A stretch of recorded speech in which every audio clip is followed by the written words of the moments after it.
ya. Oke. Gue Assalamualaikum. Live nang gone aku juga piye? Iso ora? Oh, iso. Saya tak tag ya. Assalamualaikum warahmatullahi wabarakatuh. Alhamdulillah. Malam hari ini kita sudah live sama Pak Lurah ini, Pak Ahmadi Amrun. Nah, kita malam ini ngobrol santai. Ya, silaturahim setelah Lebaran karena masa PSBB, jadinya belum bisa ketemu. Maka karena belum bisa ketemu, kita ketemunya di online. Ini sebentar, saya tak ngetak akunnya Pak Lurah dulu. Biar tak share juga. Nah, sudah, silakan di-share Pak Lurah. Sudah tak add. Nah, ini teman kita nih nyapa nih, Mas Firman. Waalaikumsalam warahmatullahi wabarakatuh. Halo Mas Firman, minal aidin wal faizin Mas Firman. Ini sebentar lagi tim Rewo-Rewo bakal muncul ini Mas. Rame gitu. Rame kita iki Mas. Apa med undang pisan gitu Mas. Tak share kok ora iso. Iso Mas. Wis tak add kok wis tak apa? Wis apa tak invite kok Mas. Oke, teman-teman, malam hari ini kita ngobrolnya ya bincang santai lah.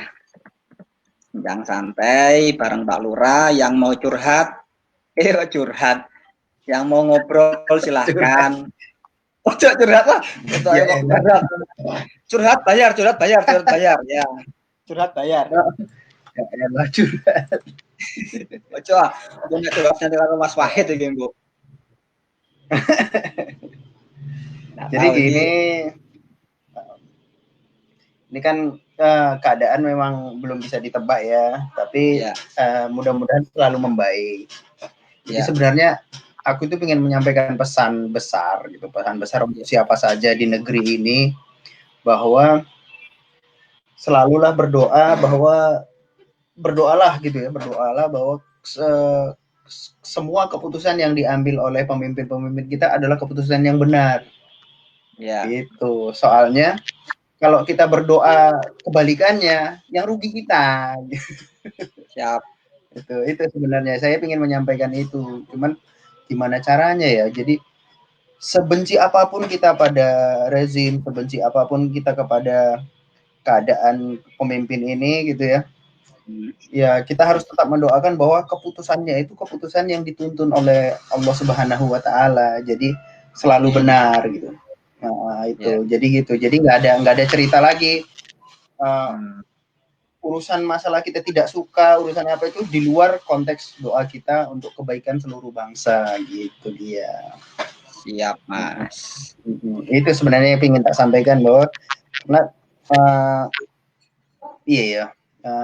Justru yang terberat di keadaan ini, dengar nggak sih suaraku? Wah, jelas banget Mas. Oh ya, yang terberat di dalam keadaan kita seperti ini adalah bila kita memang mendoakan hal yang lebih buruk gitu. Oke. Ya itu makanya yang kita takutkan kan itu gitu. Jadi doa kita yang buruk itu biasanya cepat terkabul karena serius banget, serius benar kita kalau berdoa buruk. Gitu. Gitu Mas Ilyas. Gimana menurut Mas Ilyas? Nek saya simpel Mas. Piye carane transferan masuk Mas?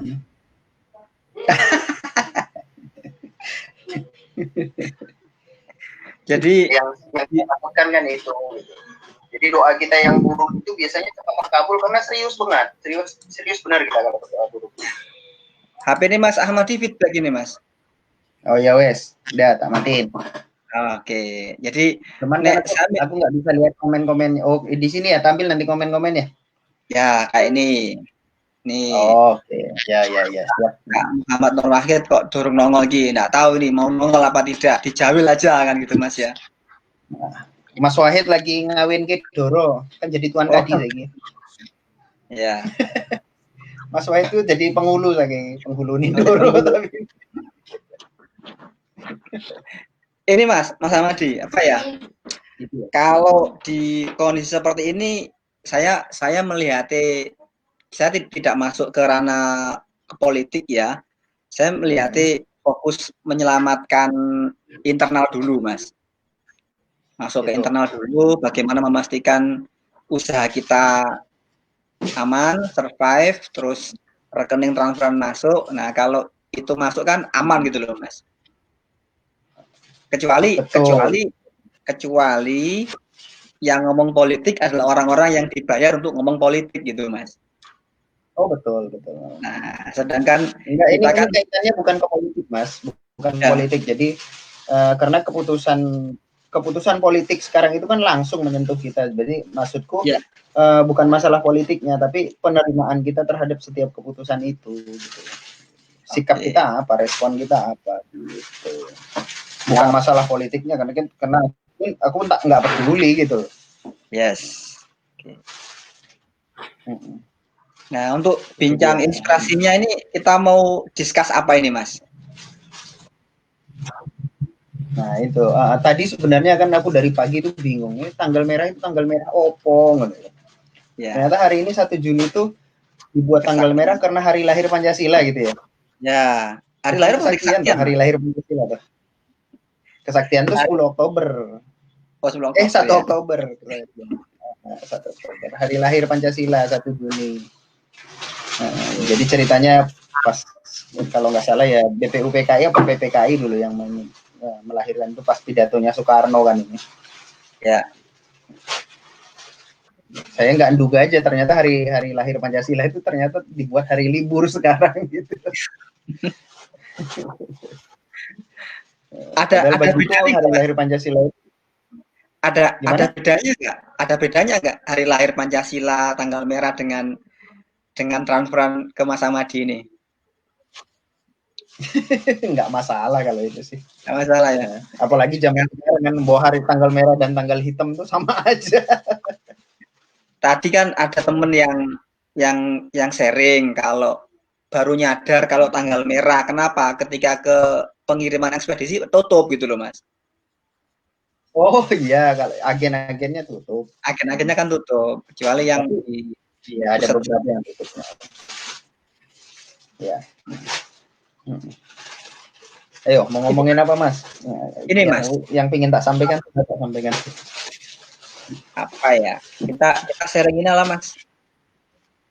Memastikan pendapatan baru, Mas, untuk teman-teman, Mas. Kan kalau di katanya di era COVID-19 ini membuat banyak bisnis nggak jalan gitu, Mas.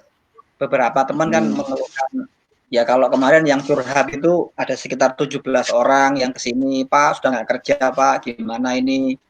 Ya kemudian dari beberapa teman kan ada yang donasi mengcover itu loh, Mas. Ya. Nah kalau teman-teman pebisnis yang memang tabungannya banyak kan aman gitu loh. Ini ada, ini Mas Rafiq Arfa. Ini sekolah leri itu apa cah bagus sekolah leri mau kon cerita nabi lah. Iya. Kalau cerita nabi kan hubungannya sama PSBB sama karantina kan semua nabi kan di karantina, Mas ya. Iya betul. Seperti halnya nabi. Dan panjang sekali. Nabi siapa Mas yang dimakan ikan itu, Mas? Yunus. Nabi Yunus. Itu kan juga. Yunus di karantina berapa bulan itu? 40 hari, Mas. Berapa? 21 hari ya? 40 malam. 40 hari. 40 malam. Nek 21 hari bertemu jodoh, Mas. Oh, ora ndok pitik netes. Iya. Terus Rasulullah kan juga di karantina mandiri, masuk ke Gua Hiro, kemudian mendapat wahyu surat Iqra itu, Mas. Benar. Aku ngerti, Mas, soalnya itu yang tak baca kemarin. Mau kan kemarin dipaksa jadi khotib itu loh, Mas. Ya di link internal. Lah aku pas rapat kemarin aku datangnya terlambat. Dipilih. Di rumah kan ada abai, ya setelah tak ngobrol sama abai dulu, selesai rapat abai meluncur, aku masuk ke musola, langsung todong, Mas Ilyas bagian jadi hati. Waduh. Nah ini Om Ber, Poma diundang sekalian Om Ber nih. Iya. Yes, tak cabri nih Om Heribertus. Om, tak undang ya Om. Masuk ya Om. Nah, ayo sekarang gantian Mas Amadi sharing dulu. Saya tak ngundang Om Heribertus dulu. Jadi tadi saya nggak sengaja baca buku ini lagi gitu. Baca buku ini lagi. Ini orangnya yang sedang kamu undang itu. Coba lihat siapa penulisnya. Bentar, saya lihat dulu. Siapa marketing paling nonjol. Heribertus. Iya. Oke lah. Tak undangi lah. Tak undangi nih, mana. Tadi nggak sengaja baca lagi gitu kan. Nah, terus ingat beberapa teknik-teknik marketing yang out of the box dari beliau gitu kan. Tadi pas ketemu sama teman-teman kuliah, saya sampaikan beberapa contohnya gitu, yang agak-agak edan tapi menurutku efektif banget. Nah, misalnya untuk kasus saya kemarin dimsum, kan sekarang saya istri jualan dimsum. Kuki itu 3 hari ini full book terus sampai nggak bisa ngapa-ngapain. Maksudnya nggak bisa, belum dibikin udah habis gitu, maksudnya gitu kan. Cuman gara-gara bikin status di terima kasih sudah habis, besoknya makin rame permintaan gitu. Jadi statusnya itu ya seperti yang di-share itu, terima kasih pencinta dimsum, hari ini sold out gitu. Besok tuh bukan malah sepi, malah makin rame gitu loh, karena kita bicara ini laku nih gitu. Padahal nggak cuma sendiri saya berjualan dimsum di Kaliwungu, itu ada banyak macam-macam gitu. Salah satunya itu, dan saya teringat ada di buku ini ternyata gitu. Saya pernah baca dan dipraktekkan sedikit saja gitu kan. Wah, luar biasa Pak Mas ya. Nah, ini dia. Ini bukunya ini. Ini bukunya siapa nih, Bang?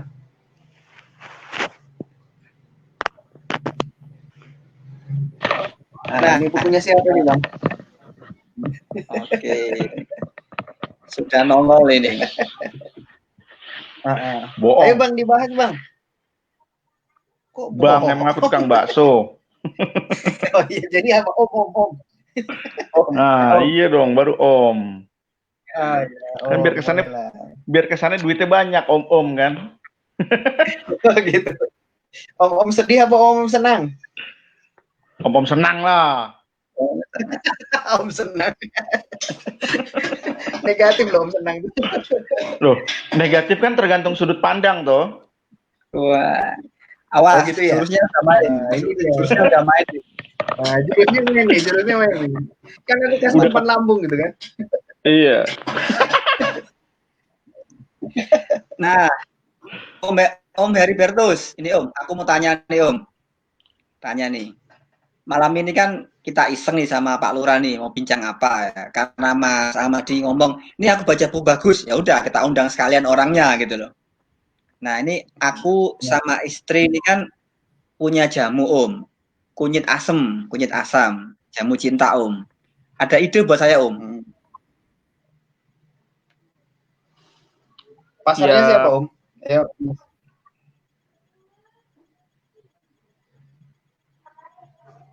Halo. Iya.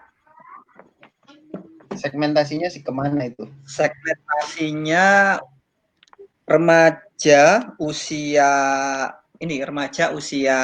17 tahun sama keluarga. Marketnya ada 2 sih Mas. Lebar banget. Jadi kan kalau ya ini belum nemu yang pas sih. Kalau kemarin kan kita iseng aja, sambil iseng aja kita mau nyari formula yang pas apa nih gitu loh Mas. Gimana, Om Heribertus? Kok jadi gua? Nah, gini ya. Nanti diterusin sama Om Heribertus ya. Ya. Iya. Nah, saya Iya. Jadi untuk produk itu sebenarnya kita katakan dari buku ini gitu ya.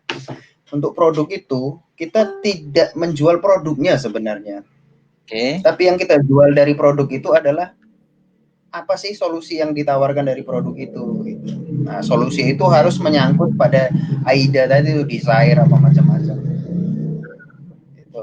Jadi kalau produk kunir asam apa sih yang mau kita angkat, mau kita jual? Nah, kalau misalnya diet atau diet berarti campaign-nya nanti akan berbeda dengan kalau kita ambil ke masalah oh ini alkali gitu, ini makanan sehat yang alkali, ya itu akan berbeda sekali nanti kampanyenya gitu. Segmentasinya pasti berbeda gitu Om Heribertus. Nah, gitu. Nah, masalah tekniknya promosinya nanti, teknik menjualnya bagaimana itu tergantung segmen yang kita pilih dan kampanye apa yang mau kita luncurkan gitu. Itu mau dijual sebagai apa gitu.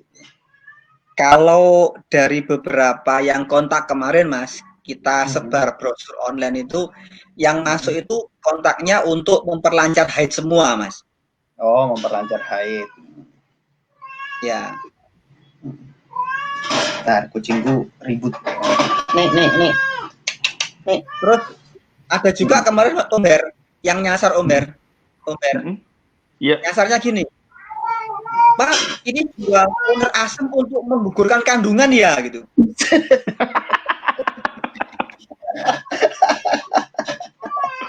Enggak. Memang kunir asam itu salah satu fungsinya adalah benar sih buat melancarkan haid. Jadi daripada nembak segmentasi remaja 17 tahun, mendingan nembak segmentasi ibu-ibu muda. Kenapa? Ibu-ibu muda itu pasti pertama udah stres soal urusan rumah tangga. Jadi si jamu ini jadi lebih konsennya ke arah mengatasi haidnya aja sih. Jadi benar-benar menjadi solusi gitu loh. Nah, nanya dulu sebelum ngebahas lebih jauh. Merek jamunya apa ya? Nah, betul, nama. Nama ya. Kalau kemarin itu kita ambil dari nama ini, jamu MM.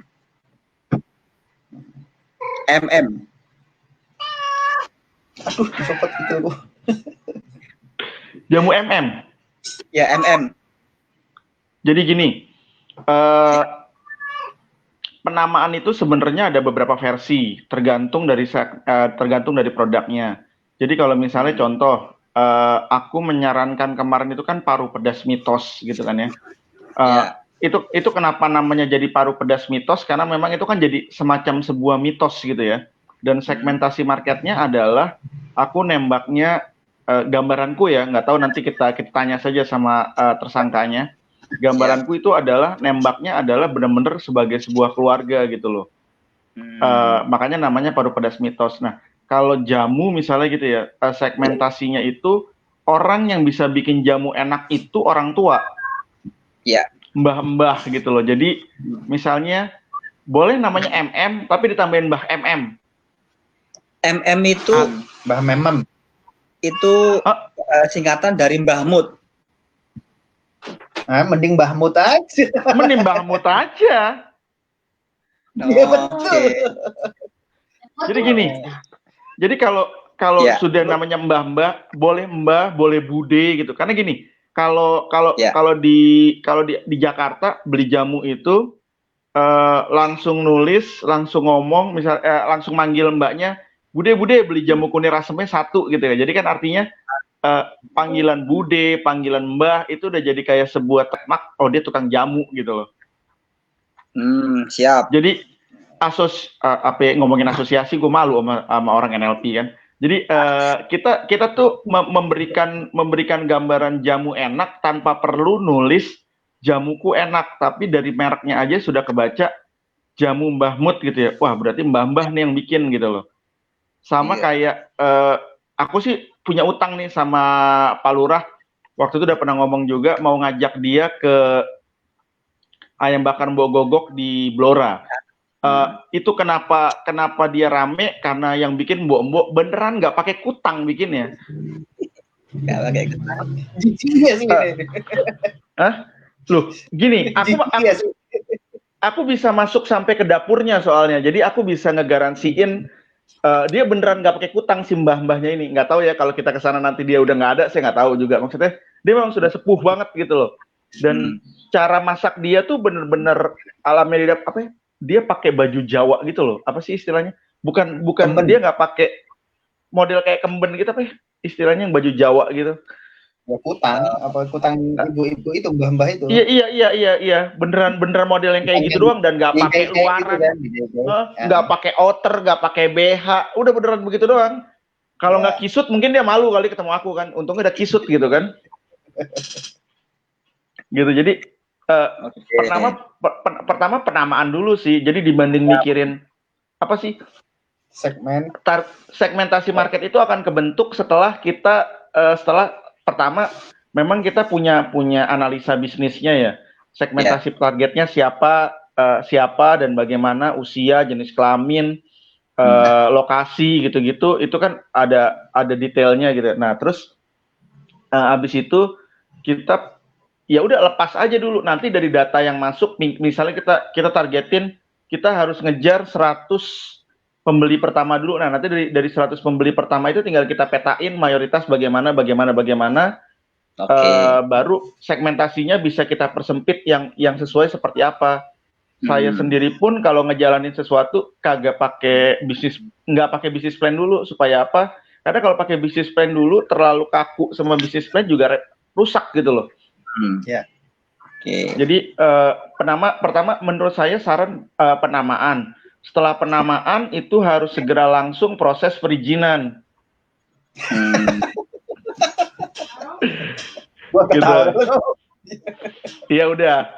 Artinya penamaan dulu, kita cari 100 customer pertama, atau terserah mau 500, mau 1000, bebas masing-masing pribadi.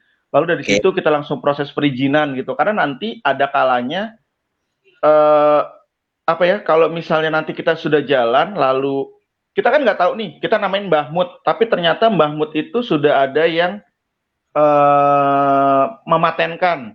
Nah itu kan repot urusannya. Kalau memang mau, saya belajar dari ada salah satu dokter gigi, dia punya produk. Sekarang dia udah pindah ke Australia. Dia cerita sama saya, di Australia itu sistemnya kebalik. Jadi begitu kita mau jualan produk, kita tuh harus udah punya dulu nama produknya apa, kemasannya apa, mau dipateninnya apa, cara ngemasnya gimana. Jadi kalau di Indonesia kan kebalik, jualin dulu baru ngurusin perizinan. Tapi kalau di sana enggak, urusin perizinan detail dulu baru ini. Nah, tapi kan kendalanya adalah gini. Kalau di sana itu kan sorry to say, biayanya nyaris gratis, bahkan gratis full. Nah, kalau di sini kan enggak, kita ngurus perizinan ini, bayar ini, ngurus ini, bayar ini. Nah, itu yang menjadi kita nggak bisa berkembang. Kayak misalnya kan kita nyobain bikin kopi gitu ya. Kita bikin kopi, ya udah bikin kopi aja dulu. Terus nanti kita survei pasar. Survei pasar kita lihat yang produk ini bisa dibeli ulang atau tidak. Kita survei pasar, biasanya kan ke circle terdekat kita. Ini enggak, survei pasarnya itu dia langsung dibawa ke laboratorium. Jadi ketahuan enak tidaknya bukan lidah orang, tapi laboratorium. Jadi hasil skala A, hasil skala A itu levelnya enak, hasil skala B levelnya kurang enak, hasil skala C levelnya tidak enak. Nah, misalnya dia jatuhnya di skala B gitu ya, itu dikasih suggestion sama orang labnya, coba tambahin ini deh, gitu. Nah, kalau di Indonesia kan enggak, kita mencari formulasinya dulu, kita mencari formulasinya sendiri, kemudian kita merkin, setelah kita merkin, kita jual, belum kita urus perizinan gitu loh. Nggak, takutnya booming doang gitu loh. Oke, siap. Curhat ya Bang? Enggak. Gitu. Kalau perizinan kemarin sudah dikasih kontak sama Mas Faris kemarin, dikasih nomor, Mas, kontaknya ini ya sih belum sempat action nih Mas, karena mau action langsung kena ini Nggak apa-apa. COVID-19 akhirnya. Saya dapat beberapa informasi untuk sementara ini ya, untuk sementara ini selama pandemi ini apa namanya untuk perizinan bisa ditunda, artinya boleh jalan dulu. Sebenarnya gini, kalau kita mau bicara jujur, banyak produk-produk di luar sana itu bahkan jauh lebih banyak dibanding apa yang kita jual, itu secara perizinan juga belum ada. Cuman karena saya pernah punya pengalaman ini, jadi saya menyarankan juga sebaiknya perizinan diproses sejak awal. Artinya ketika proses tes cari marketnya yang tepat udah ketemu, langsung proseslah tuh perizinan. Jangan sampai nunggu gede gitu baru kita urus perizinan. Nanti dibawain pistol. Udah. Udah. Oke, siap. Terus apa lagi nih, Mas? Pak Lurah sih toh. Gimana Pak Lurah? Nama Pak Lurah. Nama sudah clear, Mahmud. Ya, Mbah Mut. Nama dipakai Mbah Mut ya. Ya. Terus Itu cari apa unique selling point yang mau ditawarkan. Ya belum nemu sih Mas, paling ya untuk Ya, memperlancar nanti kan aja Mas. Dari data pembeli kan nanti dapat itu. Ya. Dari data pembeli dapat tuh nanti kan ini sebenarnya orang mencari produk ini untuk apa gitu kan. Ya. Itu seperti ceritanya Mas Dika Mahendra pernah bercerita ke saya waktu di Kaliwungu itu ya. Mas Dika Mahendra dulu pas nakal, pas gemuk. Ada nggak orangnya yang nonton ya? Enggak kayaknya. Mas Dika Mahendra itu dulu pernah jualan VCO Ya. itu coconut oil itu virgin coconut oil, tapi bukan jual VCO, dikemas botol kecil-kecil ditulis anti ketombe gitu. Dan memang benar VCO itu memang untuk ngobati ketombe gitu, tapi ditulis bukan VCO isinya gitu.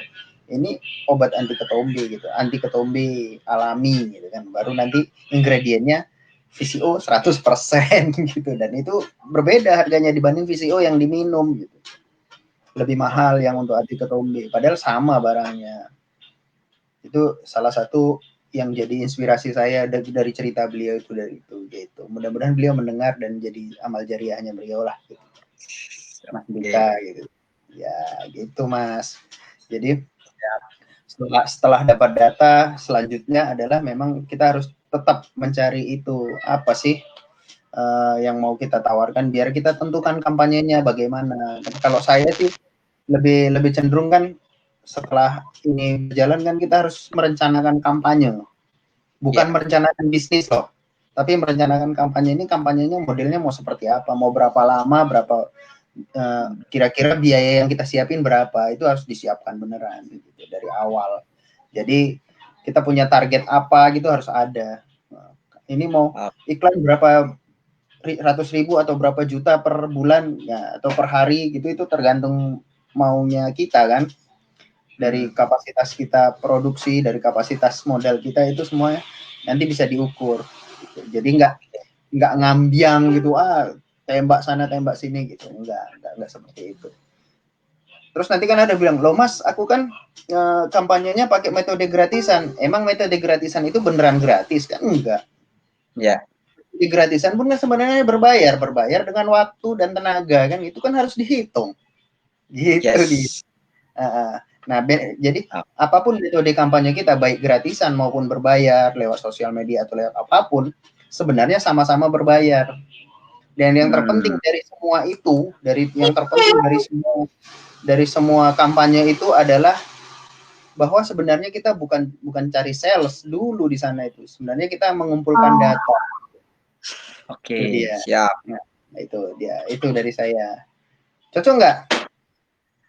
Masuk. Jadi kalau kemarin merhatiin saya ngadain giveaway 100 bungkus kopi Temanggung itu. Ya. Nah, itu sebenarnya harusnya paham. Itu saya sedang saya sedang pertama ada kompetitor saya secara keyword di Google Maps itu susah banget dikalahin. Nah, saya punya beberapa akun gitu ya, beberapa akun, cuman nggak mungkin karena gini, jatuhnya device-nya semua dari device-ku. Ya, betul. Jadi apa ya, lokasinya juga dari deket-deket aku juga. Agak nggak mungkin kalau gue nge-review sendiri. Aku sih punya puluhan Google review ya, lokal guide yang levelnya tinggi-tinggi di atas 10. Bahkan aku punya jasa review Google bisnisku. Cuman masalahnya kalau aku nge-review sendiri, pertama bahasanya jadi berbeda. Yang kedua, nggak mungkin nanti kebaca sama algoritmanya Google gitu loh. Nah, aku makanya itu yang pertama. Yang kedua, toko kopiku itu kemarin aku sempat boncos 1 juta di Tokopedia. Penjualannya sih ada, cuman nggak nutup modal lah. Nah, akhirnya aku harus bikin sesuatu, makanya kan aku bikin campaign kemarin itu di Facebook personalku. Yuk, kalau yang mau gratis kopi, tujuannya adalah pertama Google reviewku naik, yang kedua Tokopedia-ku naik. Nah, ketika orang beli, makanya aku paksa dia untuk review chat manual ke aku. Ketika dia udah chat manual, tak tawarin upselling. Mas, kalau cuman Robusta Temanggung doang, nanggung. Harusnya pakai Arabica Kintamani di mix baru enak. Saya bilang gitu. Tapi kan saya nggak perlu menjelaskan itu di. Kenapa? Biar dia upsell beli Kintamani gitu kan? Iya.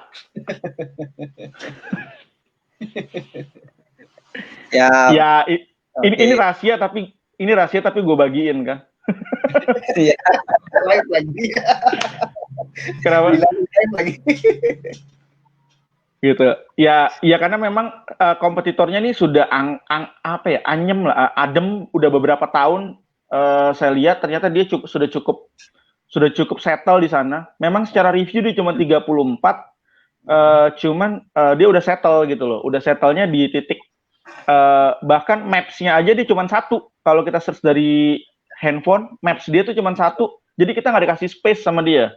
Karena si Google ngelihat orang tuh banyak nyari dia gitu. Nah, salah satu caranya adalah yaitu kemarin aku nge-share soal nih gue kasih g.co-nya, lo searching dulu, lo kasih review dulu, Tokopedia aku juga. Jadi aku sekali mendayung itu 3 pulau terlampaui. Google bisnisnya ke review, Tokopedia nambah rating. Yang ketiga kalau dapet upselling di Arabica Kintamani, ya saya juga dapat gitu. Tapi fokus saya bukan di nomor 3, fokus saya tetap di nomor 1 sama nomor 2 gitu loh. Makanya di situ saya tulis nomor 1 sampai 5 harus benar ya prosesnya ya. Karena kalau itu nggak benar, apa yang mau gue kasih gitu loh. Bahkan ada yang Mas Yakub dulu tuh ya, Mas Yakub. Waalaikumsalam. Oke, siap. Ya. Nah itu. Jadi kayak bahkan ada yang nanya ada yang PM gitu ke aku. Ribet banget loh mau ngasih bonus kopi aja. Ya sudah akhirnya, ya maaf ya Mas, jadi bikin ribet. Saya bilang gitu kan. Tapi ternyata hari ini saya menemukan fenomena dia ternyata jualan kopi juga. Oh. Engkau langkahmu ditiru loh. Biarin aja, tiru aja. Langkahku bisa ditiru, tapi ideku nggak pernah bisa ditiru. Wah, ini karena termasuk ini ya, Om Ber ya. Termasuk Om Bertus ternyata cantik ya. Wah, ini gimana maksudnya ini, Mas?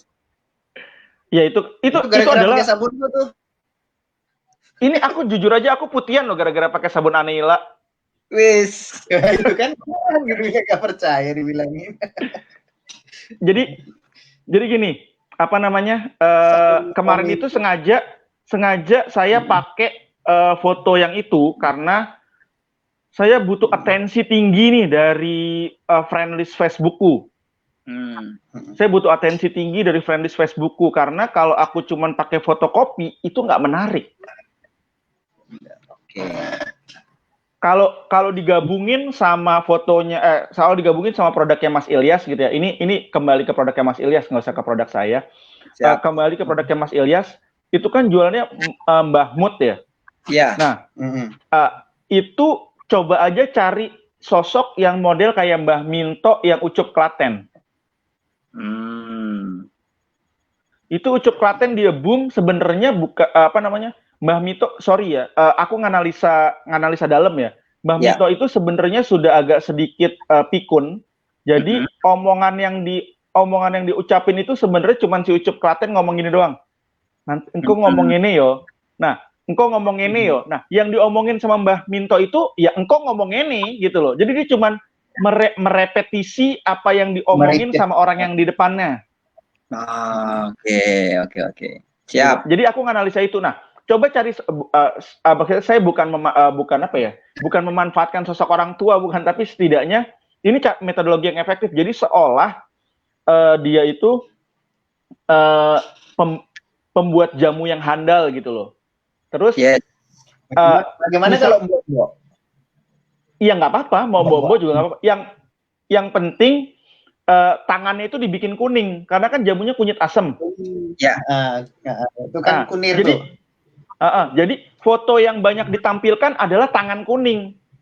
Benar. Jadi supaya getting attention, misalnya gini, salah satu foto andalanku adalah ketika di slide Aida itu ada satu cewek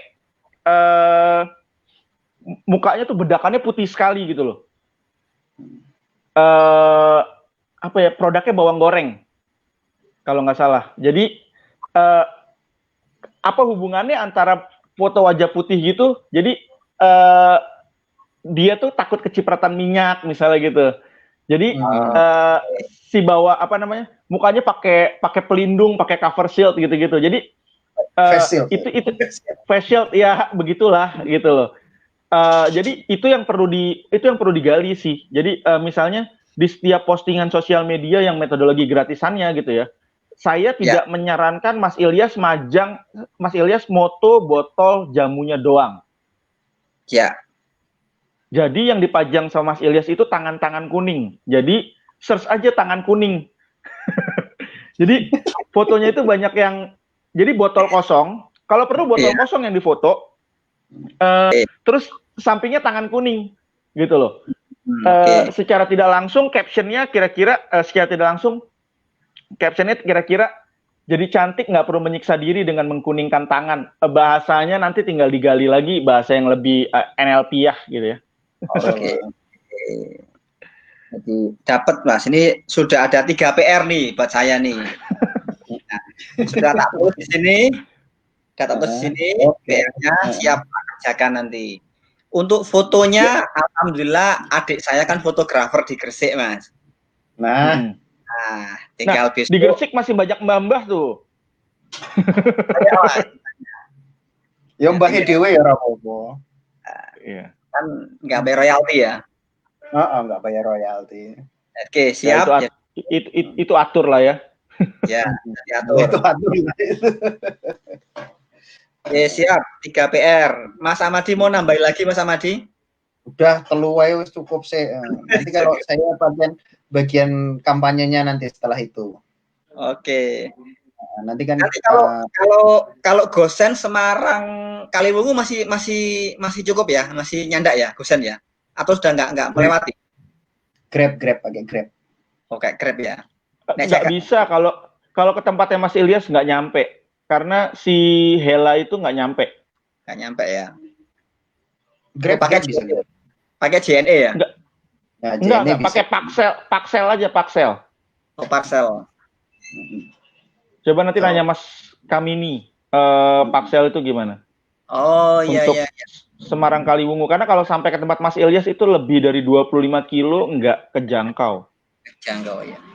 Kemarin Mas Faris itu, Mas pakai JNE gitu. Yo Mas Farisnya pesen beras kencur.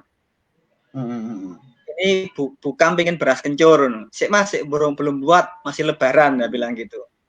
Oh iya, jadi kunir asem itu makanan alkali nggak sih, itu basah nggak sih? Coba belum tahu. Coba dicek Mas, itu siapa pH-nya berapa gitu loh. Itu kalau memang dia basah bagus banget loh. Ya, siap. Oke, PR lagi ya. Cek ya. Nah, pH-nya berapa itu? Enggak kalau itu basah. Kalau mau simple udahlah bikin bawa setahu aku di Jadi gini, aku sempat mau ngurusin halal sesuatu ya di Semarang gitu ya. Itu labnya cuman di yang murah itu labnya Undip. Oh, Undip. Gitu. Jadi dibanding dikirim ke Jakarta, mendingan ke labnya Undip. Coba cari informasi. Itu setahuku kampus-kampus sih banyak ya. UGM juga harusnya ada tempat pengetesan kayak gitu. Jadi dibanding dibanding mikirin sendiri susah prosesnya. Mendingan langsung bawa ke lab. Ini baru bikin fresh. Bawa ke lab, suruh dia ngitungin nanti kadaluarsanya kapan segala macem udah wes beres. Kunir asam ternyata tidak basah. Ini saya lihat udah ada kok. 2,5 itu asam banget, asam kuat. Ya nanti kan tinggal dicari kandungannya bagaimana dia supaya menjadi basah toh. Nggak bisa. Itu asam kuat berarti justru melawan basah dia nanti. Jadi ada tubuh yang terlalu basah bisa dilawan dengan itu. Itu kenapa dia bisa untuk menghilangi nyeri sakit. Oke. Siap. Itu gitu. Jadi memang tidak cocok untuk yang terapi alkali. Oke, siap. Jadi sudah dapat ini. Nah, sekarang lanjut kita bincang yang lainnya. Ini PR-nya sudah cukup buat saya, Mas. Nama, collect data, terus foto mbah-mbahnya, sama cek alkali nggak usah? Nggak usah. Nggak perlu, karena nanti kampanyenya nggak ke sana. Ke sana. Oke, siap. Jadi cukup 3 ini aja dulu PR-nya. Oke. Bisa nyambung nggak? Minum kunir asem dapat jodoh, Mas? Bisa lah, kenapa enggak? Karena makin rapet, makin enak.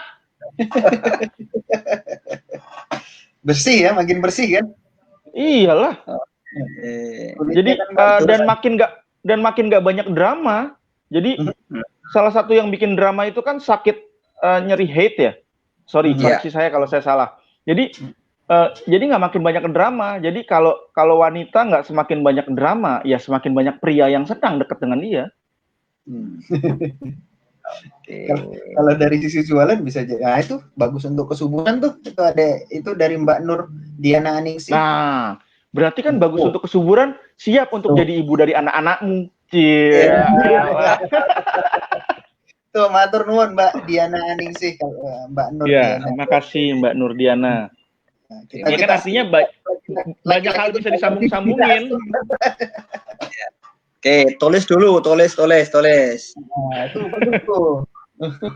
Kita lagi-lagi disuguhi kunir asem bingung untuk apa gitu. Bisa juga sih kunir asem. Aku kalau minum jamur soalnya dulu kunir asem sama beras kencur doang. Oh, gitu. Kalau yang lain kan nggak tahu jamu apaan. Ya. Saya itu punya kisah tentang kunir asem dan beras kencur dulu. Saya punya teman dari luar negeri atau di Jogja itu ya. Saya bangga, ini produksi Indonesia, kunir asam dan beras kencur, minuman tradisional, tak bilang gitu kan, menyehatkan gitu kan. Dia coba gitu kan. Ya. Saya kan nggak paham kalau ketahanan perut orang Indonesia itu lebih jago daripada orang-orang sana kan gitu kan. Besoknya laporan ke saya diare katanya. Oh, beda berarti ya. Beda, tapi yang diminum waktu itu beras kencur. Oh, ternyata nggak kuat perutnya. Ini kencurnya. Oh, kencurnya ya. Nggak kuat dia. Itu sama aja kalau orang makan pecel diare kan di kencurnya itu ya. Rempahnya kuat kan soal dia. Iya, benar. Oke, sami-sami. Semoga makin sukses, Mas. Amin. Terima kasih. Amin. Terima kasih, Mbak. Ini penggemarnya Pak Lurah apa Om Heribertus ini? Pak Lurah itu kayaknya, bukan. Aku kayaknya nggak ada di tempatku. Oh, nggak ada ya. Sembarangan penggemar. Saya pengagum beliau.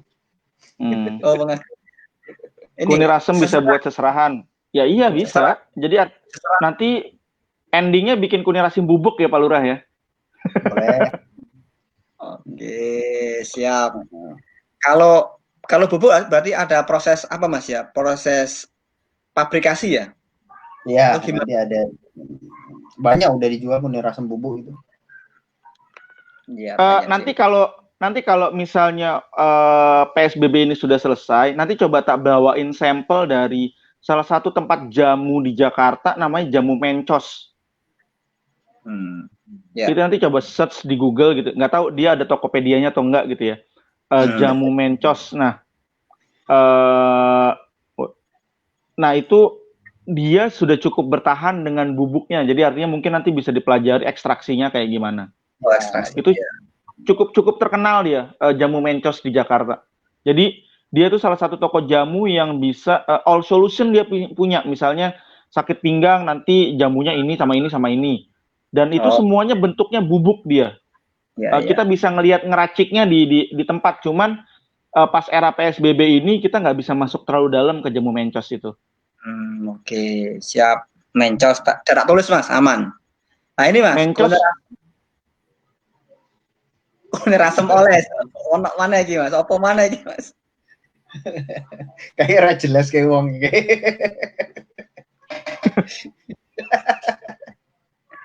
Kayaknya bisa ini Mas, kuner asem oles. Engko tak request abahe Mas. Wong iki sing bar komen ki ujug-ujug ngirimi foto aku. Jogja 98, Denny tenan Mas. Kurang ajar mengingatkan masa lalu yang menakutkan. Nah, ini adikku ini. Ini adik saya, adik kandung saya di Pematang Siantar. Assalamualaikum Dek, Muhammad Azham. Panggilannya Aam. Ditunggu kopinya gitu. Ditunggu kopinya. Ditunggu kopinya. Enggak, aku enggak minum kopi, tapi kalau dikirimin kopi ya tak bagi-bagi ke teman-teman. Siap. Lanjut Om Ber. Mencos, jamu bubuk. Ya itu ejaannya pakai ejaan lama ya, MENTJ ya, TJOS. Mencos. Oh, TJ, siap. Saya curiga permen Mentos itu terinspirasi dari situ deh, soalnya ada pedes-pedesnya. Mentos.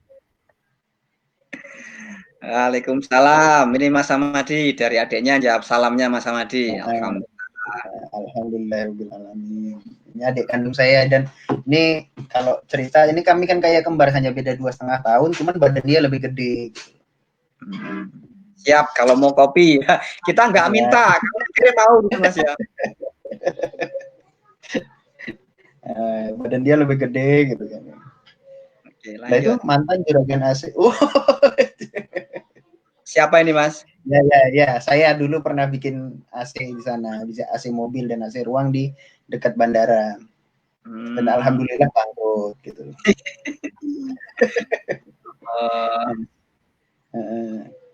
Oke. Tapi siapa itu tadi Abu? Oh, Mas Ade berarti. Halo Mas Ade. Ya, Mas Ade ini ya, Abu Yusuf ya. Oke, siap. Lanjut Om Ber. Wah ini dapat ide banyak ini Om Ber. Nanti bisa masuk ke sana. Enak banget dia ya. Iya. Malah jadi konsultasi privat dia gitu kan. Padahal katanya kita bintang inspirasi untuk semua orang. Ini inspirasi banyak orang ini. Insya Allah berkahnya kan melimpah-limpah kan gitu. Iya, amin. Amin lah gitu. Ya, saya sebenarnya masih agak sakit di sini. Ini berkeringat luar biasa. Di sini. Doakan aja ya. Di sini apa di punggung sini? Iya, punggung kanan ini. Punggung kanan. Sampai tangan sini. Tangan kanan.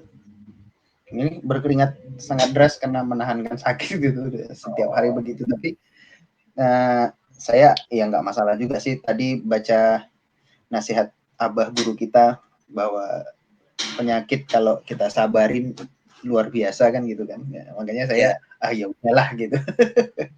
Dinikmati aja, mudah-mudahan memang benar-benar penggugur dosa saya gitu, dosa masa lalu terlalu banyak gitu. Insyaallah gitu ya.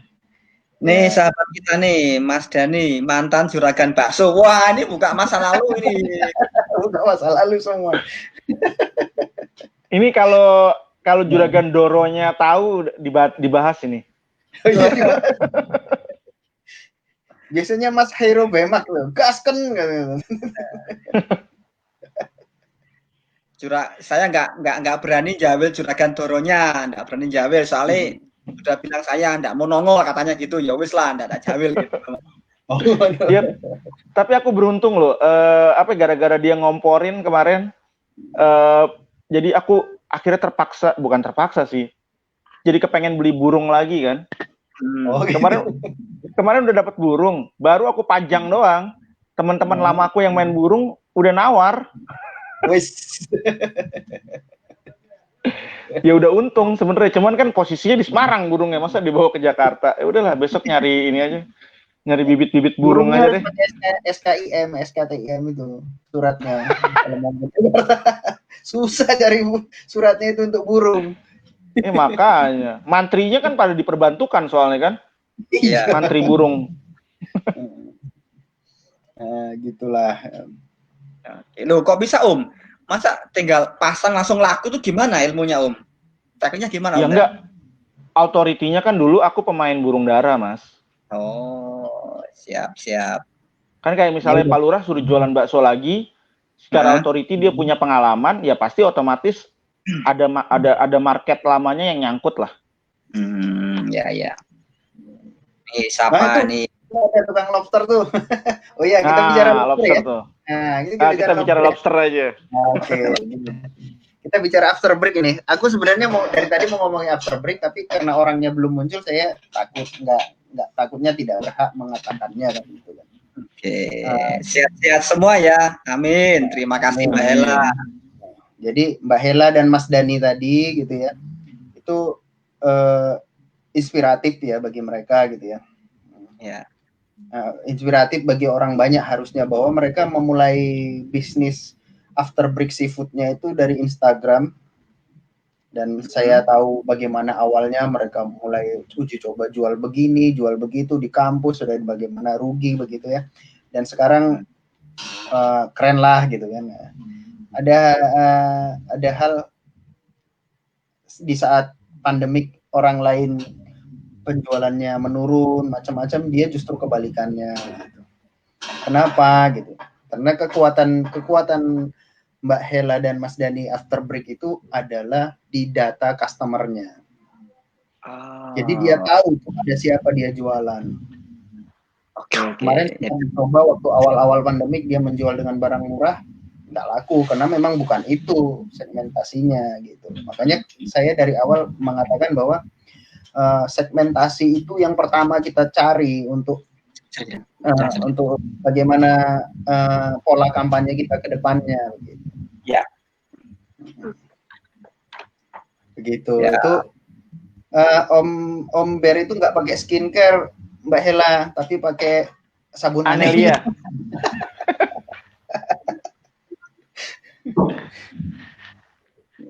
Ada nggak contoh sabunnya kayak gimana Om Ber?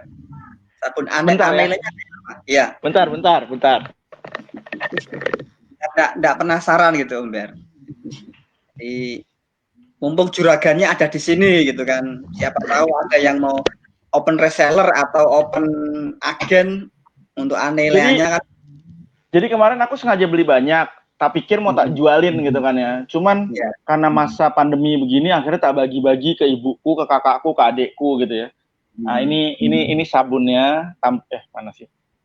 Ini tampilannya gitu ya. Wes. Hot milk. Apa nama? Ini sih masih masih tersegel ya. Sebentar, tampilin yang, janganlah ke kamar mandi dulu, repot nanti. Ya. Jadi tampilannya kayak gini gitu loh.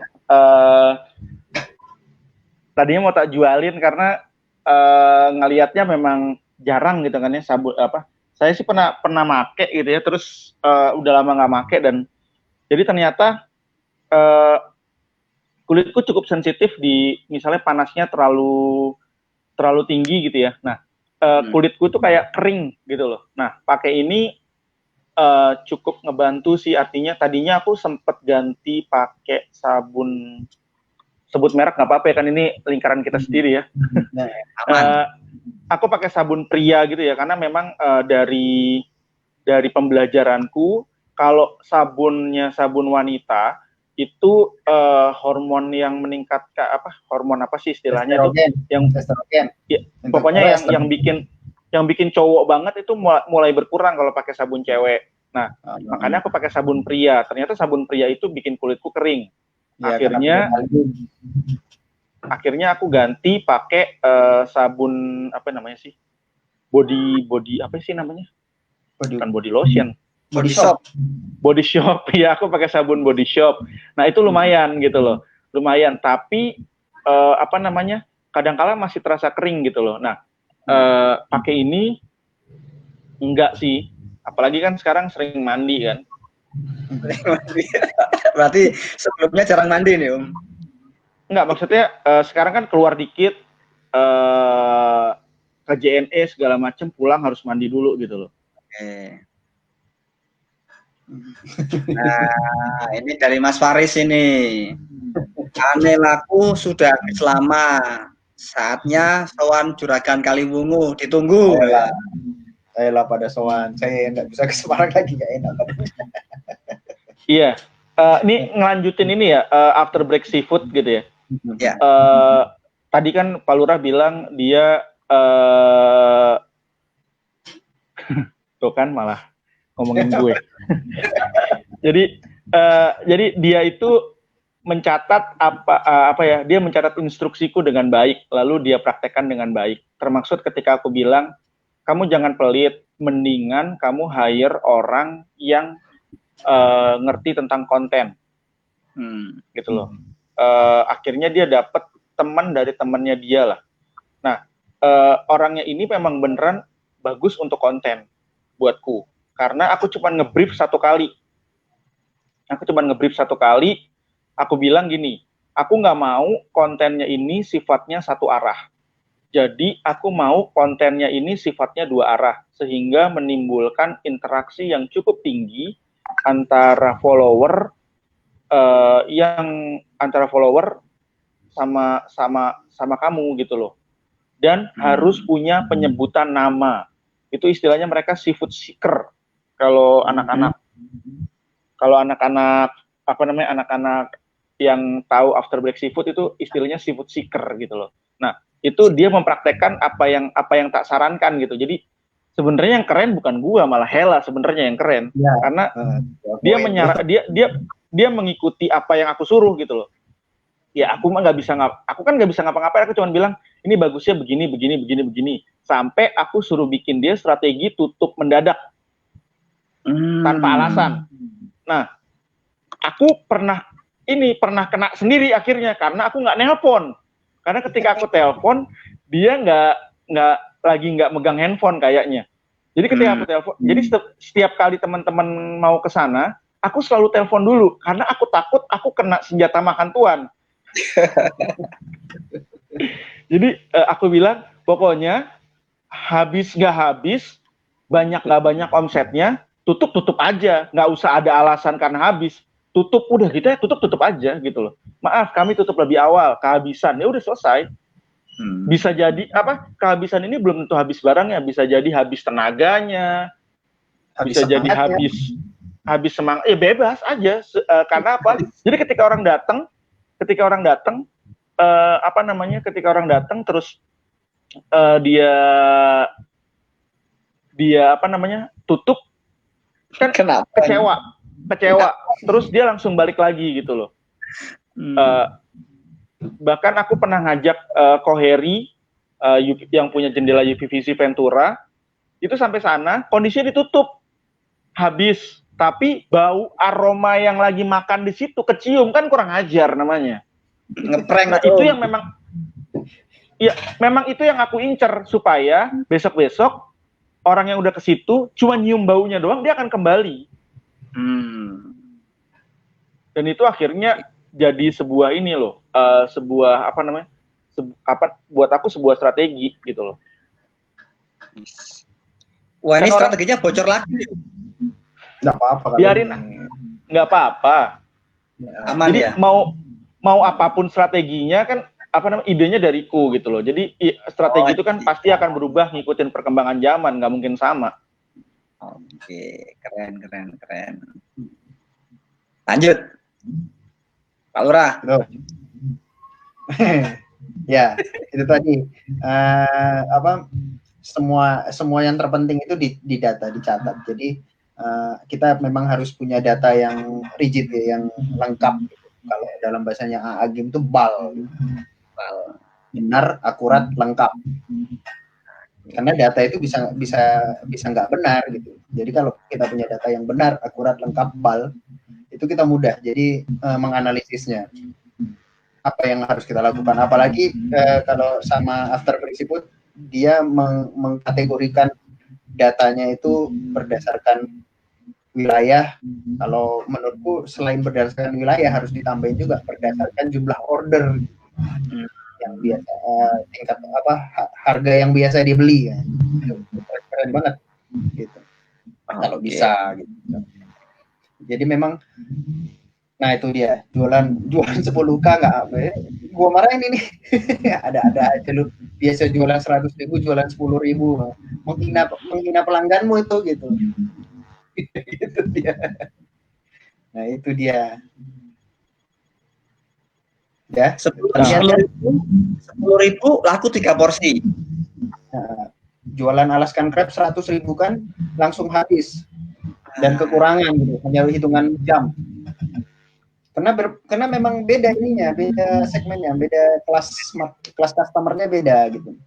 Kalau kita biasa jualan di murah, jualan mahal pasti nggak laku. Kalau kita biasa jualan mahal, jualan murah dianggap menghina gitu. Oke.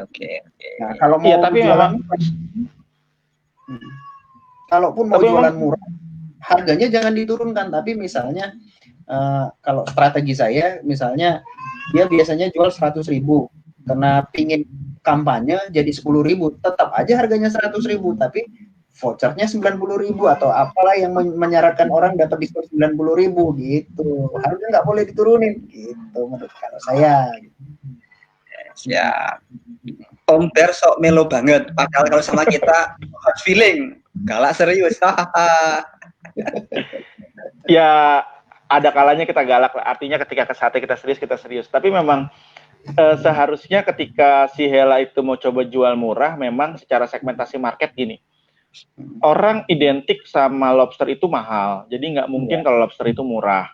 Seafood itu identik mahal, nggak mungkin seafood itu murah. Nah, yang paling kita lakukan adalah yaitu kita promosiin gitu aja. Jadi kalau dibilang mahal iya mahal karena di atas 100 ribuan, tapi sebenarnya marketnya After Break Seafood itu adalah dia segmentasinya sudah menengah kalau jatuhnya kalau buat saya, karena harganya rata-rata 100 ribuan. Karena gini, saya yang pernah makan lobster 1 ekor itu 500 ribuan, lalu saya dapat 3 ekor 100 ribuan, itu akan terngiang-ngiang di kepala saya. Bahkan anaknya temanku aja, waktu saya pengen jalan keluar kota lewat sana, dia cuma bilang kita mampir lagi makan di tempat itu gitu. Jadi itu sudah terngiang-ngiang karena dapat lobster dengan harga segitu, dan ibu bapaknya yang bayarin juga bahagia gitu. Nah begitu dong kalau ngajakin gue ke tempat makanan yang mahal tapi harganya murah, dia bilang gitu. Itu kan murah dalam tanda petik ya. Iya. Kok Om Ben rambutnya udah pendek lagi? Masih panjang tuh. Ini belum bisa cukur yang bener aja. Kenapa pada cuman bilang ngomentari tampilan fisik ya? Padahal kita ngajarin biar ada pertanyaan, biar ada bahan kita ngomong gitu kan. Iya, ayo coba nanya apaan kek biar ini. Nanya yang agak kalau nggak gitu ya, gimana caranya nanyanya gitu. Iya, benar. Nanya ini rambut putih. Aku doang lagi yang komentarin kan? Iya itu lah. Nanya sama lu masalahnya. Ini Om Ber, kalau ibaratnya aura itu yang muncul kan dari Om Ber, auranya kan. Auranya muncul, mampu menyedot perhatian banyak orang. Nah, saya kan kalem. Mas, aura apa aurat? Aura.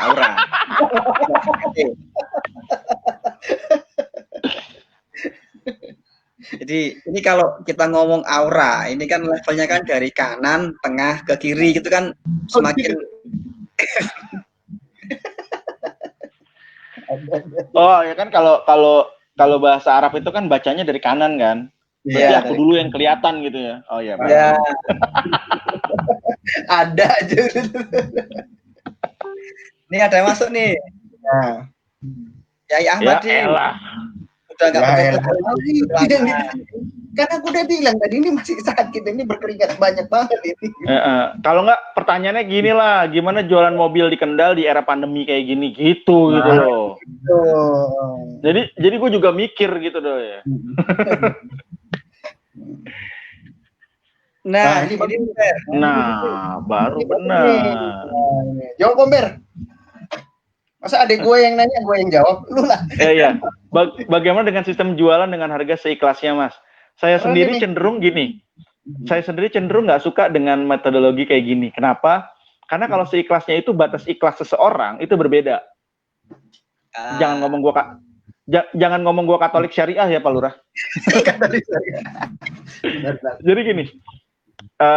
Batas ikhlas itu gini. Ikhlas itu kan harus ada kesepakatan ya antara pembeli sama penjual. Gitu loh. Bahkan yang udah ada harganya aja, misalnya gini contoh, beli e-book misalnya gitu, harganya 150.000. Itu kan udah ada kesepakatan kan? Sudah ada akadnya kan? Nah, ketika e-booknya sampai, ternyata kita sebagai pembaca merasa ini nggak sampai 150.000. Bisa jadi itu kategorinya sudah nggak ikhlas si pembelinya gitu loh. Oke. Kalau saya. Nah, cerita Komber, sharing ya. Sharing. Kalau Mas Hendra, ini sahabat saya dari Gresik ini teman yang trainer yang mampu tembus ke Arab Saudi ini, Mas. Yang kemarin dia di water treatment bikin penawaran go ke Arab Saudi dan wah luar biasa. Nanti kita sharing-sharing. Nah, ini Mas Komber, kalau kita ngomong seikhlasnya, saya kan gini, sebelumnya saya itu melayani jasa hipnoterapi profesional per sesi itu per orang 2 juta. 2 juta. Nah, suatu ketika tertarik, gimana sih caranya biar ikhlas gitu kan, kayak ikut-ikutan lah. Hipnoterapi seikhlasnya gitu kan. Nah, seikhlasnya. Ada yang kontak itu seorang bidan. Saya bidan, Pak. Anak saya itu nggak mau makan nasi, takut sama nasi. Siap. Berapa, Pak? Seikhlasnya. Oh, mangkat aku, Mas. Wah, aku mau ngomai, ya Allah, punya klinik, punya karyawan, mobil, sip lah itu Mas. Nah, akadnya seikhlasnya, Mas. Ya wis Mas, aku Mas. Wis, bla bla bla selesai. Nah, closing. Aku mau yes, nanti minta nomor rekening saya transfer ya. Siap, wah. Tunggu sehari, 2 hari, 3 hari nggak transfer Mas. Lakukan iseng, Bu, udah transfer. Oh ya maaf lupa, ada transfer Mas. Coba tebak Mas Amadi berapa transfernya ayo? 50.000. 50.000. 60.000 Mas. Ah iya kan, gua tahu gaya seperti itu biasa. Aduh. Jadi gini ya, kita dari pandangan dagang ya, dari pandangan syariah ya, yang saya tahu, tapi mudah-mudahan kalau ada yang mengkoreksi setelah ini baik. Model seikhlasnya itu memang akan menimbulkan ketidakjelasan akad. Hindarilah gitu ya, hindarilah. Ketidakjelasan akad itu kalau dalam hukum muamalah namanya gharar, ada tersembunyi. Itu bisa jatuh kepada tidak halal, nanti jatuhnya takutnya gitu. Tapi saya nggak bisa memutuskan itu halal atau haram karena saya bukan ahli fikih gitu ya. Tapi hindarilah karena itu akan jatuh ke sana. Itu sama saja bayar seikhlasnya itu dengan all you can eat. All you can eat. Makan all you can eat. Nah, itu juga tidak boleh menurut saya. Menurut saya dari yang saya pelajari tentang berdagang fikih muamalah, all you can eat itu juga tidak boleh karena itu tidak jelas akadnya gitu. sebaiknya memang harus ada batasan yang bagus. Kalaupun mau seikhlasnya begini modelnya, minimum pembayaran sekian, kalau mau dilebihin boleh. Oh, kalau itu masih bagus karena sisanya adalah hadiah. Oke. Gitu dia. Kalau dari sisi yang menurut saya mudah-mudahan saya benar, tapi saya bukan ahli fikih. Nanti siapa tahu di bawah-bawah ada yang mendengar ini bisa membahas ini lebih dalam menurut hukum muamalahnya bagaimana gitu. Oke. Gitu. Yang siap membahas tidak siap live, Mas Amadi. Ya. Gimana? Yang siap bahas tidak siap live. Oh gitu. Oh iya. Di pondoknya. Di pondoknya. Nanti kita bisa tanya beliau nanti. Tapi kalau menurut pendapat saya itu seperti itu. Jadi akadnya ada yang tidak jelas di sana, termasuk all you can eat, bayar seikhlasnya itu tidak boleh. Menurut saya lebih baik dikasih minimum pembayaran, boleh. Ini harga dasarnya atau itu aja gitu. Harga dasar saya mendapatkan keuntungan minimal harganya sekian. Kalau kamu rasa itu masih terlalu murah, silahkan bayar seikhlasnya, tambahin seikhlasnya. Nah, itu boleh. Kan sama kan, ada batas yang kita tentukan gitu. Jadi tidak ada yang dirugikan di sana. Nah, kalau dia sangat puas memberi tambahan hadiah, itu hak dia. Ya itu boleh gitu. Berarti ini sama kayak yang dialami oleh guru saya. Jadi beliau sebagai mengatakan sudah pensiun sebagai seorang terapis, itu membantu kliennya, pengusaha yang kaya raya luar biasa, istrinya bukan hidup, pengen bunuh diri, berkali-kali ke konsultan macam-macam nggak ada yang berhasil, akhirnya direkomendasikan ke beliau, menangani, beliau sudah berikrar bahwa saya ini sudah membantu orang seikhlasnya, benar Mas. Jadi ketika ada wanita ini mau bunuh diri, beliaunya datang. Ketika beliau datang, Pak, aku mau bunuh diri, silahkan sana bunuh diri gitu. Jadi polanya diinterupsi. Akhirnya apa? Nggak jadi bunuh diri. Yang siapa? Aku bapak, aku mau bunuh diri kok disuruh lanjut kok nggak suruh berhenti gitu. Ya sudah kalau misalnya belum mati saja, tidak apa-apa, gitu. Saya pulang. Gitu. Akhirnya tahu bunuh diri, berhasil diinterupsi, selesai. Akhirnya terjadi bagaimana? Nah, yang terjadi adalah di treatment sembuh dan suaminya berterima kasih karena menolong istrinya yang sudah hidup langsung. Jadi suaminya telepon, Pak, minta nomor rekening, saya transfer. Oke, siap. Nah, saya bilang, Allah paling berapa? Kasih nomor rekening, transfer masuk 1M. Nah itu.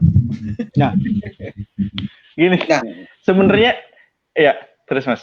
Nah, sebentar ya. Setelah dapat 1M, akhirnya Pak beliau merasa ini bukan hakku. Kenapa aku sudah ikhlas menolong? Akhirnya jadi apa? Dibagi-bagi Mas. Tukang becak, beli apa gitu Mas. Oh, itu tidak masalah gitu. Kalau itu. Cuman yang salah di akadnya sebenarnya. Oke. Ini mau Mas Umber, ini Umber, Mas Amadi. Saya mengalami berikut bagaimana corporate bayar seikhlasnya, bagaimana sebaiknya. Sebaiknya ini dikasih basicnya di water treatment, pengolahan limbah, ya. Air limbah. Silakan. Oke. Nah, kalau dari sisi saya, sekali lagi dari sisi saya melihat sebuah produk itu bisa jasa, bisa barang ya. Tentukanlah harga dasarnya yang ingin kamu berikan, keuntungan minimum yang ingin kamu berikan, agar akadnya jelas. Jangan pernah mengatakan all you can eat. Jangan pernah mengatakan bayar seikhlasnya. Kalau tambah seikhlasnya boleh. Tambahkan pembayaran itu seikhlasnya. Gitu, kalau menurut saya. Karena itu akan lebih aman di hati saya dan di hati pembeli. Yaitu nanti ada kasus tadi. Saya berharap kecil ternyata dikasih besar. Yang nggak ikhlas yang terima. Nah, saya berharap besar ternyata dikasih kecil. Yang nggak ikhlas yang ngasih kan gitu. Jadi tentukan saja tarifmu itu berapa. Tarif itu menentukan siapa sih dirimu itu. Tarif itu yang menentukan siapa murah. Nah ini teman SMA saya ini. Jadi kasih katanya. Ya betul ya Fred ya. Oke, nah sekarang jadi ini ada platform dasar nilai karena setiap kita menjual pasti ada arah yang dituju. Oke, clear. Betul. Clear. Ya, Ber. Bagaimana dengan COD? Terus ditolak COD gimana dengan biaya returnya?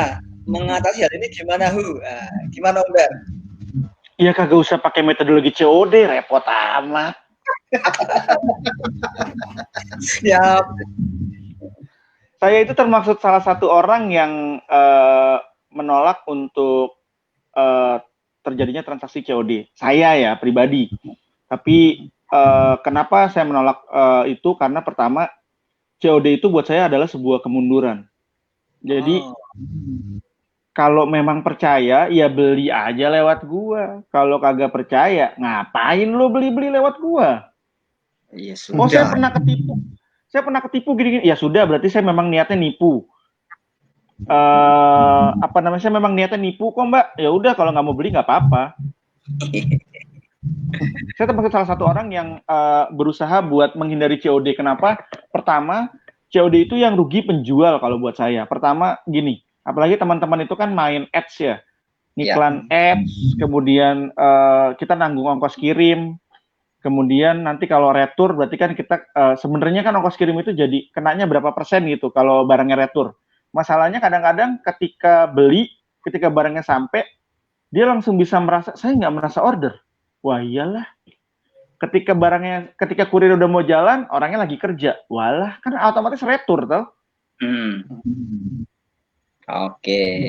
Jadi kalau buat saya hindarilah COD. Kenapa dihindari? Ya itu kayak sebenarnya saya bicara itu sebuah kemunduran.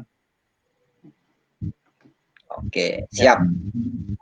Jadi kita kembali ke sini tadi untuk Mas Hamadi, untuk apapun entah personal, entah korporat, hindari bayar seikhlasnya. Kita tetapkan tarif minimal ya Mas ya. Minimal keuntungan yang kita ingin dapatkan. Kalau memang sangat bagus ya silahkan menambah, tidak masalah. Sebagai tips. Oke. Sebagai hadiah. Jangan pernah bayar seikhlasnya itu. Ya itu tadi masalahnya di akad. Nanti akan kita kalau masalah akad dan hukum fikih mungkin nanti kita tanyakan ke guru kita ya, Ahlul Madinah ya. Ya. Oke.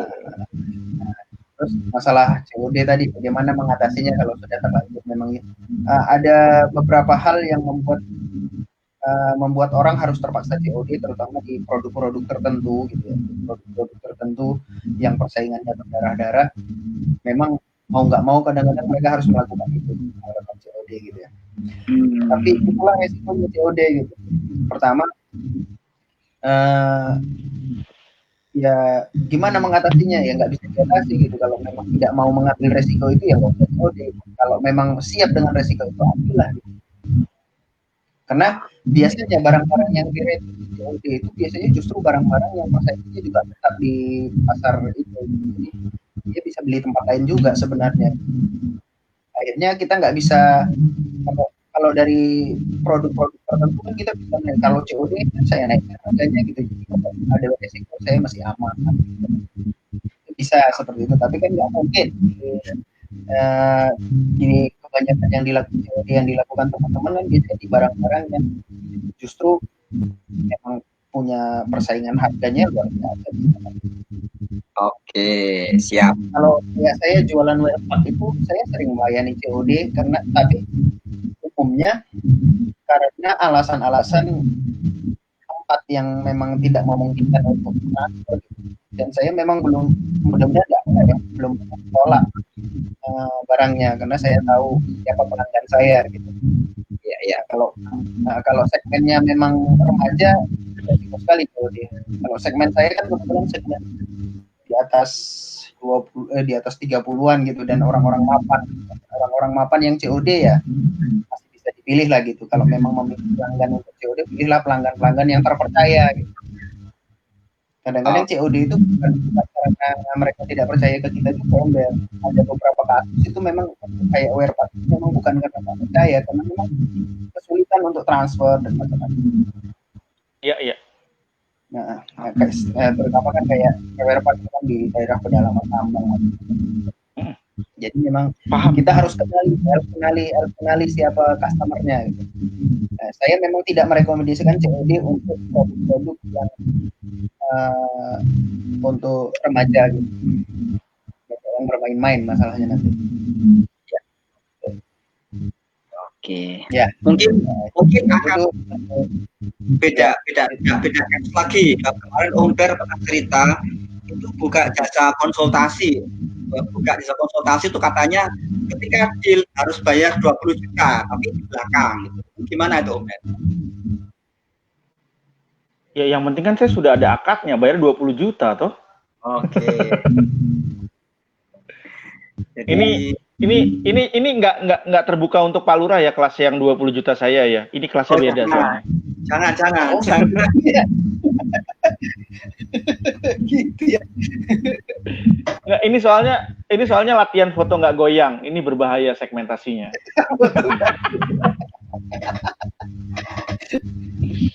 Saya nggak tahu sih ada kelas 20 juta foto yang nggak goyang. Aku kan nggak paham. Aku tanya Mas Wahid, kasih tahu sama ini loh Mas, foto yang nggak goyang Mas. Oh gitu. Tapi itu nggak buat konsumsi publik Mas. Oh siap. Oke. Ada lagi pertanyaan lagi kayaknya sudah ya. Pertanyaan belum ada yang masuk lagi nih Mas. Belum ada yang masuk lagi. Sebenarnya saya ingin mengundang tapi kayaknya beliau nggak pernah mau live ya. Siapa Mas? Minggu Siapa Mas? Juragan Minggu kayaknya nggak mau live.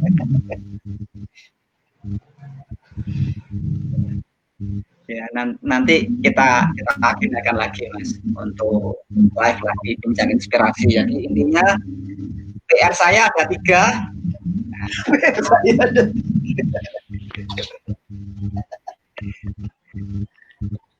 PR ada 3, insya Allah dikerjakan besok. Nah ini ada lagi nih, ini Mas. Memang masalah COD saya punya pengalaman sebagai konsumen. Barang lama sampai dan saat sampai saya sudah lupa pesanannya. Untung saat itu punya uang. Nah loh.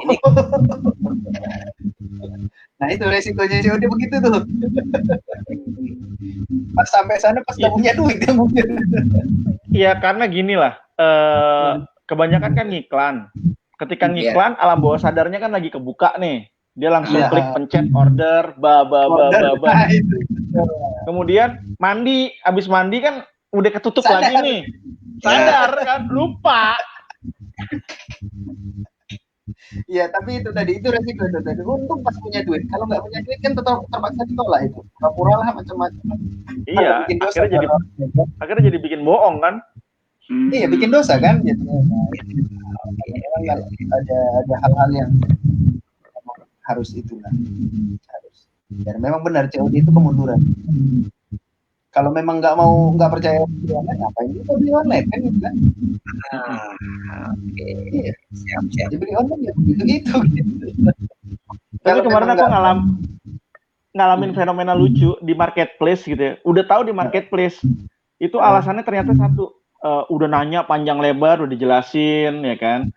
Dia nanya akhirnya endingnya apa? Maaf Mas nggak jadi beli, suami saya nggak suka kopi. Lah dari tadi nanyain apa? Coba. Jadi cuma cari alasan aja sih. Yeah, padahal dalam hati batin ya, Mbak Abuki ngiklan loh di Tokopedia. dia ngeklik iklanku, itu tuh kan aku kena charge gitu loh. Saing. Nah, untuk masalah iklan Tokopedia dan iklan Shopee, alhamdulillah saya masih selalu untung dari iklan di 2 platform itu. Saya beriklan juga tidak terlalu besar, tapi tidak pernah rugi, insya Allah tidak pernah rugi. Karena saya menggunakan ilmu beriklan, persis ilmu beriklan di Google Ads yang dipakai untuk iklan di Tokopedia dan Shopee. Tapi kalau bukan apa saya boncos. Dan sekarang saya tinggalkan. Saya tinggalkan karena memang jelek banget sekarang. Turun banget, bukan jelek, turun banget. Iya, Bukalapak mulai turun semenjak rame-rame kasus itu. Setelah setelah kasus itu trafficnya sudah mulai turun banget. Jadi penjualan saya Tokopedia Shopee, WA, Bukalapak. Nah, gitu. Satu. Dan sekarang udahlah saya bisa lagi baca. Oke. Ya ini fasenya kemarin ini soalnya mempelajari kerjaannya usil kan, jadi mempelajari kompetitornya siapa aja sih di Tokopedia. Ternyata di Tokopedia itu modelnya kalau kita biddingnya nggak kuat, dia bisa nggak muncul gitu loh. Kalau si Tokopedia, saya mempelajari itu dan ternyata itu memang salah satu triknya Tokopedia buat ngabisin budget iklan kita kalau orang yang nggak paham. Itu pelajaran saya. Itu pelajaran saya berharga 1 juta lah. Tapi kalau ditanya ngiklannya bener atau enggak, ya memang saya ngiklannya ngikutin polanya AdWords sih sebetulnya. Cuman biddingnya itu nggak bakal bisa ngangkat ternyata karena memang si Tokopedia itu punya strategi kayak gitu. Karena yang salah buat saya, yang goblok itu buat saya kompetitornya, karena kita tuh sebenarnya dikerjain sama Tokopedia loh gitu loh. Jadi aku pernah ngakalin Google itu bareng Mas Sultan gitu ya. Jadi keyword nasi kotak itu kita samain, pokoknya budgetnya sekian ya, nggak boleh lebih gitu loh. Itu udah bener-bener akhirnya ya udah 1, 2, 3, 4, 5, 6, 7 itu iklannya kita semua punyanya. Tapi sebenarnya orang wah iklannya ada 7 berarti pengiklannya gede-gede nih gitu ya. Nah, orang kan sudah padahal enggak gitu. Nah, itu saya lagi mau ngajak ngobrol sama orang-orang yang iklan ini, cuman kan orang-orang di marketplace itu kan lebih liar, mereka kan memang nyari omset kan. Iya, benar. Ya, semua juga nyari omset sehingga maksudnya mereka kalau bisa diajak kerja sama, sebenarnya lo salah caranya gede-gedean bidding. Gitu loh. Ada beberapa teknik sih kalau yang untuk Tokopedia itu menghindari hal seperti itu. Laras, sebelum kita ngomong Tokopedia, segmen khususnya nanti ya. Ini ada pertanyaan masuk nih Mas, bagaimana mengakali kondisi saat ini untuk dagang bidang jasa? Jasanya apa dulu ini? Jasanya apa dulu nih Mas? Jasanya apa dulu ini? Sebenarnya tidak perlu diakali kok. Jasanya apa dulu? Iya, dilanjut aja dulu Pak Lurah yang Tokopedia. Lanjut, silakan. Jasanya apa dulu? Nanti kalau jasanya apa dulu, karena tiap produk tuh pasti punya hal yang spesifik di tiap kondisi. Untuk Tokopedia tadi itu yang terpenting dari sana itu bagaimana kita menentukan keyword yang tidak terlalu luas, itu aja sih sebenarnya. Spesifik, makin long tail itu makin bagus. Apalagi kalau produk kita makin spesifik. Itu rahasia saya itu. Jadi saya usahakan keywordnya itu spesifik, menghindari penggunaan keyword. Jadi harus match, bukan frase, match. Oke. Ya, itu kalau pakai tanda apa Mas? Mungkin kalau pakai tanda kotak. Kutip frase ya. Frase. Jadi exact match keyword. Jadi benar-benar dia aja. Jadi benar-benar itu aja gitu. Dan itu memang dan tools yang saya gunakan untuk mencari keyword itu ya toolsnya Google Ads. Dari data keyword dari Google Ads dimasukkan ke Tokopedia gitu, dan panjang, diambil yang banyak, minimum 2 kata lah, kalau bisa 3 kata lebih bagus. Itu rahasia saya sebenarnya. Dan pencariannya bukan pencarian spesifik, dan itu irit banget iklannya. Saya kadang-kadang 200.000 apapun habisnya, tapi apanya jalan gitu. Nggak habis-habis. Kemarin aku jatuhnya beli ini sih, beli pengalaman kemarin jatuhnya karena Ya, aku mau ngelihat gini. Ternyata orang-orang itu banyak yang cuman ngejar ininya sih, secara branding bagus sih kalau misalnya mau pakai ya. keyword copy doang aja aku udah bisa di atas gitu loh. Cuman aku harus bidding 5.000 per klik gitu loh dan habis Ya. berapa ya? 500 ribuan gitu lah. Karena pakainya keywordnya copy toh. Tapi kalau misalnya copy apa lah gitu itu lebih baik. Iya, aku udah cobain itu.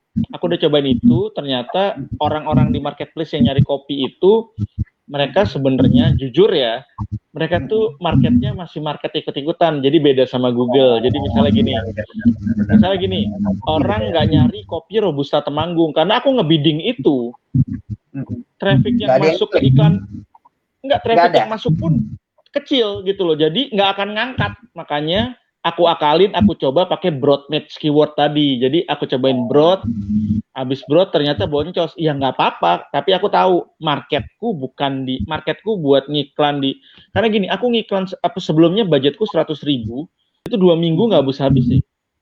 Padahal aku bikinnya sekitar 11 grup iklan. Ya sih, begitu. Tapi sebenarnya kan gini, ada dua sisi juga. Iklan kalau nggak habis sebenarnya kan iklannya buruk sebenarnya. Iya, aku cuma pakai pemilihan kata kunci sesuai dengan produknya. Misalnya Robusta Temanggung, ya aku kata kuncinya adalah kopi Robusta Temanggung, udah ya. Gitu loh. Ya, karena harus begitu sih. Ya tapi itu akhirnya aku paham, marketnya nggak paham. Nggak di situ. Iya benar. Beda memang tipikal khusus untuk marketplace memang agak berbeda tipikal pembelinya dengan Google ya Mas ya. Iya, jadi ternyata mereka tuh memang mereka ngopi, tapi mereka nggak paham kopi itu sebenarnya kayak gimana. Iya, gitu. Kopi apa sih yang berbeda? Apalagi orang-orang yang kenal misalnya dengan brand tertentu, misalnya kopi. Oh saya butuh kopi koktong dari Medan gitu. Kopi koktong sebentar itu khusus banget kan gitu kan. Iya benar. Jadi ya sudahlah, akhirnya saya ngurangin saya ngurangin budget di marketplace iklannya. Akhirnya kembali ke zaman jahiliyah, bikin beberapa toko, nanti semuanya tak iklanin, tapi budgetnya receh semua gitu loh.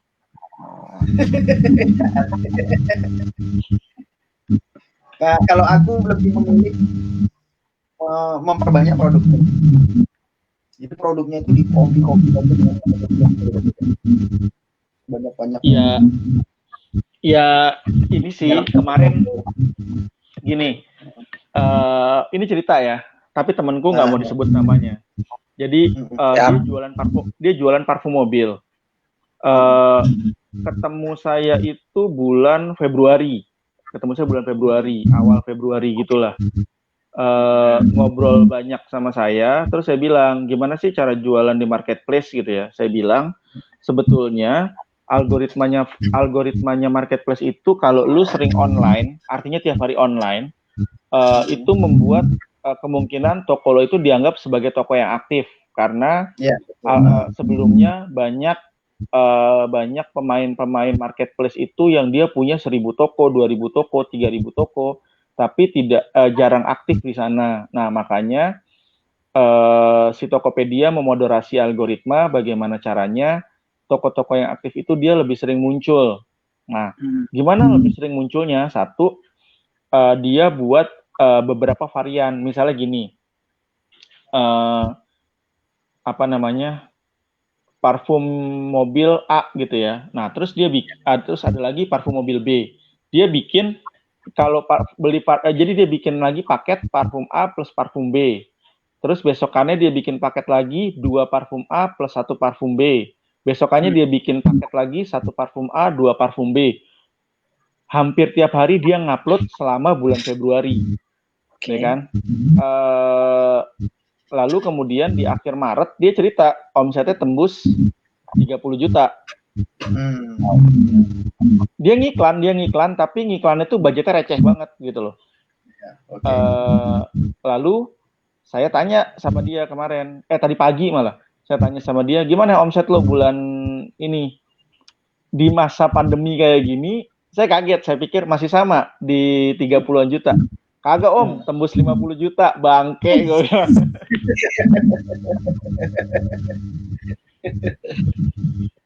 Terus ya udah, akhirnya dia dia tetap mempertahankan strategi itu. Tapi strategi detailnya kayak gimana saya nggak bisa ngungkapin karena nanti takutnya saturasi strategi ini. Betul. Ya, saya masih pakai strategi itu, cuman saya tidak mau ngungkapin detailnya karena nanti takutnya saturasi karena orang Indonesia orang Indonesia tuh kalau udah dapet satu yang bocor dihajar habis gitu loh. Di traktor ya. Saya nggak maksudnya kenapa sih nggak nikmatin pelan-pelan aja gitu dan semua saya bilang sama dia coba mulai buka reseller. Nah dia mulai buka reseller lo ajarin tapi jangan ajarin cara gue bilang gitu. Iya siap om kata dia gitu. Jadi resellernya tetap dapat order tapi nggak sekencang dia gitu dan reseller nanya apa sih rahasia kenceng lo gitu loh. Nah ini sebenarnya temanku ini dia orang NLP sih mas. Jadi judulnya itu dia agak sedikit unik gitu loh. Jadi kayak misalnya jual peci gitu ya. Jadi tulisan jadi di judul ininya peci yang membuat kamu rajin ibadah di judul produk. Dikasih judul produknya lucu gitu ya. Pokoknya getting attention banget. Ya memang dia belajar sama aku soal AIDA banyak dan dia juga basicnya NLP. Tapi dia NLP-nya sertifikasi mas. Kalau aku kan bukan. Itu yang paling kiri sertifikasi itu. Kenapa mas? Yang paling kiri itu udah NLP. Aku pengen sertifikasi. Waktu itu direkomend sama ini kan Juragan Doro kan. Suruh saya udah sertifikasi aja sama Mas Ilyas gitu loh. Cuman aku mikir ngapain juga gue sertifikasi gitu ya. Ilmunya aja deh gitu. Belajar dari bayar gitu ilmunya aja gue kasih sertifikat apa ya. Terus kemarin ini sebenarnya sempat penasaran sama dunia marketing communication gitu ya. Kemarin tuh sempat nyari-nyari kampus juga kan, pengen kuliah. Tapi pas udah ngisi form pendaftaran, udah ngisi form pendaftaran, pas udah saatnya bayar uang pangkal gitu, anjir gue ngapain kuliah lagi ya gue.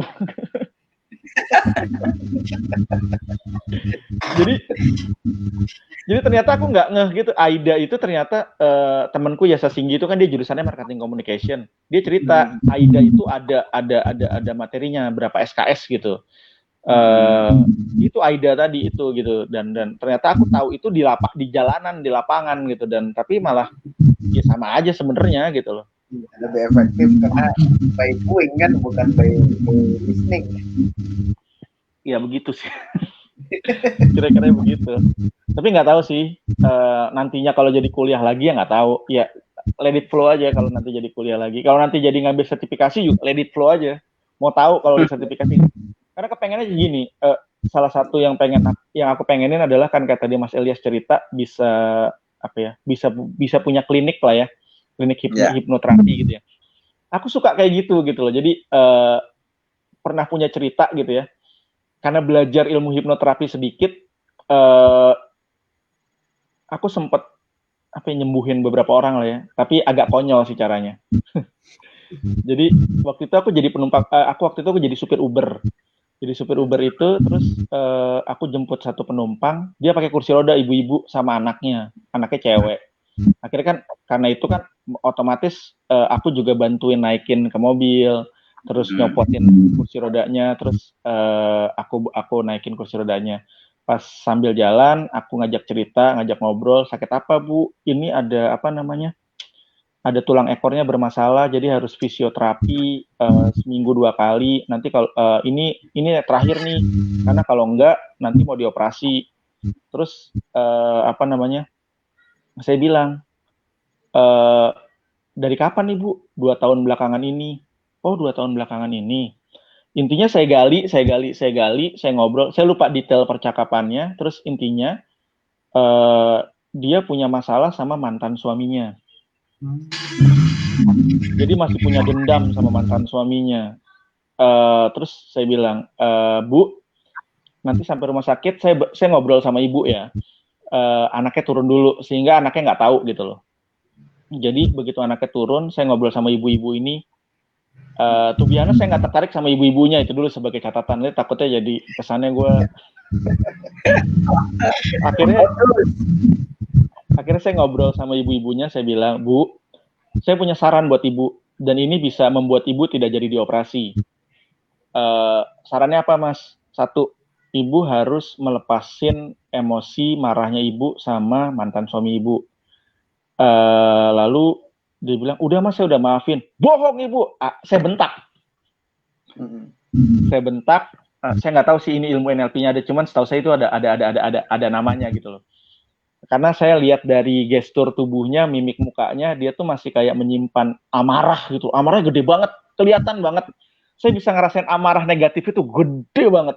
Terus akhirnya ibu itu nangis kejer, nangis sampai keluar ingusnya.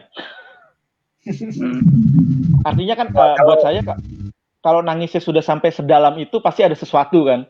Terus akhirnya saya bilang sama ibu, ibu masih nyimpen nomor teleponnya nggak? Masih. Nanti ibu telepon dia, terus minta maaf. Tapi dia yang salah, Mas. Iya, nggak apa-apa. Akhirnya ya itu karena saya Katolik Syariah, saya kasih dia beberapa ayat lah ya. Saya bilang kalau memaafkan itu jauh lebih baik, Bu. Meskipun ibu yang salah ya nggak apa-apa ibu yang minta maaf. Meskipun ibu nggak salah nggak apa-apa ibu yang minta maaf. Terus saya suruh dia beli sendal 7. Saya nggak tahu saya dapat cerita ini dari mana, saya lupa. Saya suruh dia beli 7 pasang sendal. Terus saya bilang suruh bagiin sendal ini ke 7 masjid terdekat di rumah dia. Anaknya yang suruh bagi-bagiin itu gitu loh. Terus akhirnya saya bilang,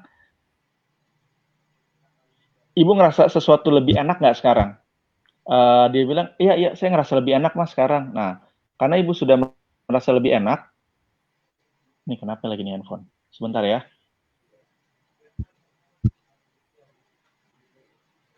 Karena dia merasa lebih enak, saya bilang, oke, kita terapi sekali lagi Bu, saya bilang gitu. Ibu mau cerita apa, saya dengerin ceritanya. Jadi dia cerita tentang asal muasal permasalahan itu terjadi dan bla bla bla bla bla bla bla bla bla bla bla bla bla. Mas saya boleh nangis gak? Nangis Bu. Kebetulan saya baru beli tisu gitu ya, itu hampir setengah habis tisunya. Selesai, Bu udah merasa lega. Dia ngerasa di punggung belakang bawahnya itu yang dia sakit itu sangat panas. Saya bilang nikmatin aja Bu, itu kehangatan yang sudah ibu keluarkan sendiri bukan dari saya. Terus dia turun, saya dorong sampai ke lobi, anaknya nungguin, dia mau bayar taksinya, saya nggak kasih Ubernya, saya bilang udah Bu nggak apa-apa, ini nanti duitnya dipakai buat hal-hal yang lebih berguna aja, saya bilang gitu. Rugi kan gue narik Uber tapi gue bagi-bagiin begitu kan. Nah, hari itu saya narik, saya cukup rame, bahkan saya kebuang sampai ke Karawaci. Hari itu saya narik. Di Karawaci itu kejadiannya jam 2 siang, saya ketemu ibu itu, jam 7 malam saya udah di Karawaci. Di Karawaci, telepon saya bunyi, dari nomor asing saya nggak tahu, saya angkat, ternyata ibu-ibu itu bilang, fisioterapinya tadi berhasil bagus, jadi harusnya operasi besok ditunda lagi, dia mau diobservasi lagi sampai hari Senin. Nah, nanti dia mau ngabarin hasilnya gimana, tapi dia jauh lebih baik. Hari Senin itu dia ngabarin, dia nggak jadi operasi dan dia udah bisa jalan. Kan kampret gue bilang. Ya, saya tahu itu, pertama saya belajar dari teman saya, tapi dia nggak pernah ngajarin saya, jadi saya cuma ngeliatin ketika dia lagi nerapi pasien segala macam. Ya udah, saya cuma ngeliatin doang modalnya gitu, dan buat saya anjir keren juga ya bisa nolongin orang, tapi ada nggak bagusnya juga. Jadi nggak bagusnya adalah kadang-kala saya jadi kayak pukul rata, ini semua psikosomatis, ini semua gini-gini. Nah, akhirnya ketika saya ketemu sama Juragan Doro itu diingetin nggak semuanya psikosomatis gini. Terus saya belajar sama siapa? Saya belajar sama Romo Dewa. Saya belajar banyak lagi sama Romo Dewa. Intinya ya saya nggak tahu saya dapat inspirasi dari mana. pokoknya nggak boleh berasumsi. Kalau lo yakin kalau lo yakin emang itu psikosomatis ya lo bantuin karena lo bisa gitu. Tapi kalau lo nggak yakin itu psikosomatis ya udah lupain aja gitu loh. Artinya jangan berasumsi itu semua psikosomatis. Jadi artinya ada kalanya memang itu masalahnya di masalah kesehatan yang timbul gitu loh. Anjir, gue jadi cerita banyak nih. Lihat itu masih lihat ilmunya tadi yang tadi itu Om Ber itu selain masuk ke hipnosis itu masuk ke ruqyah itu Mas karena bawa ayat-ayat Om. Ya itu yang saya tahu doang Mas. Iya itu maksudnya nggak ngerti saya. Tapi saya cuman paham sedikit Mas. Artinya paham sedikit tapi saya tidak berusaha buat mengapa ya. Saya tidak berusaha buat yang saya paham sedikit itu saya sok tahu, saya paham banget. Saya bilang saya dengar cerita nih dari teman saya. Memang saya dengar cerita dari teman saya gitu loh. Artinya memaafkan itu gini. Saya udah lupa malah ayatnya karena saya takut jadi malah tersugesti sama gituan gitu loh. Jadi saya kasih tahu gitu loh, itu nggak baik gini gitu loh. Jadi kayak memendam dendam itu akhirnya saya juga cerita. Saya padu-padanin sama ceritanya Ajahn Brahm ya. Ajahn Brahm itu kayak biksu yang orang Inggris sekarang tinggal di Australia. Kalau kita membawa amarah kemana-mana itu sama aja kita bawa sampah kemana-mana. Jadi bau, Bu. Dan makanya ibu sakit ya, sakitnya itu baunya ibu, saya bilang gitu. Ibu mau emang bau mulu, saya bilang gitu. Ada saatnya ibu main sama minyak wangi, tukang minyak wangi, biar ibu jadi ikutan wangi, saya bilang gitu doang. Oke. Keren. Oke, ini tidak terasa sudah 1 jam 46 menit. Ya. Maaf ya Mas Ilyas ya. Maaf ya udah ngantuk ya. Kita ngasih ini waktu ke Mas Ahmad untuk leyeh gitu. Iya, takut. Oke, insya Allah kita sambung lagi next time. Terima kasih inspirasinya dan 3 PR-nya yang dikerjakan. Makasih Mas Ilyas. Semoga sukses. Kita akhiri ya. Selamat malam. Assalamualaikum warahmatullahi wabarakatuh. Waalaikumsalam.